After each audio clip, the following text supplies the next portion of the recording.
রাধে রাধে সবাইকে। এটা ছিল আমাদের তৃতীয় দিনের বৃন্দাবনের কিছু মুহূর্ত। আমরা চলে গেছিলাম ইবলিতলাতে। ইবলিতলা বৃন্দাবনের একটি পবিত্র স্থান, যেটি শ্রী রাধা ও কৃষ্ণের লীলাভূমির অংশ। ইবলি কথার অর্থ মজার ছলে মিষ্টি কটাক্ষ বা ঠাট্টা। ইবলিতলা সেই স্থান যেখানে রসিক ভক্তগণ রাধাকৃষ্ণের মধুর রস সাধন ও অনুভব করতে চান। অনেক সাধক এইখানে বসে রাধাকৃষ্ণের লীলার ধ্যান, জপ ও সংকীর্তন করেন। কথিত আছে এখানে শ্রীকৃষ্ণ রাধার সখীদের সঙ্গে ঠাট্টা মশকরা করতেন, তাই এটি ইবলিতলা নামে খ্যাত। তারপর একজন প্রভু আমাদের মাহাত্ম্য শোনালেন। রাজা যখন ঘর করেছিল তখন ঘরের ভিতরে একটা ডাল ঢুকে গেছিল। ডালটাকে কেটেছে, যেখানে করে রক্ত পড়ছে 3 দিন পর্যন্ত। আর যে কেটেছিল তার পুরো বংশ শেষ। এখন বুঝে আবার লেখাও আছে, অনেক সময় লাগবে, তো ওই জন্য আমি সহজে বলে দিলাম। তারপর আমরা যমুনা দর্শনে গেলাম। যমুনা নদী ভক্তের কাছে শুধুমাত্র একটি নদী নয়, এটি ভগবান শ্রীকৃষ্ণের লীলার সঙ্গে গভীরভাবে জড়িত একটি পবিত্র দেবী স্বরূপা।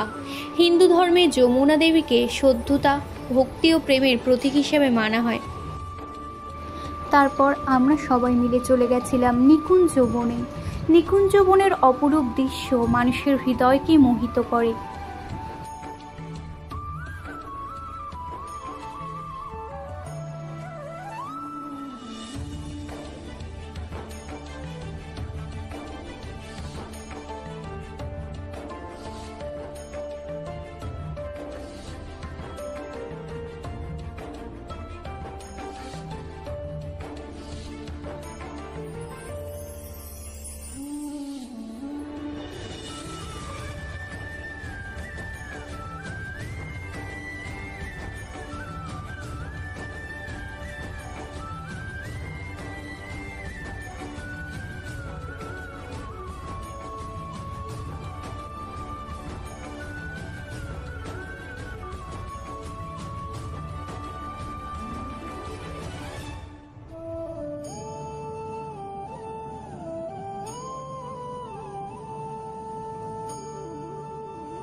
তারপর সন্ধ্যাবেলায় আমরা চলে গেছিলাম দামোদর মন্দির দর্শনে।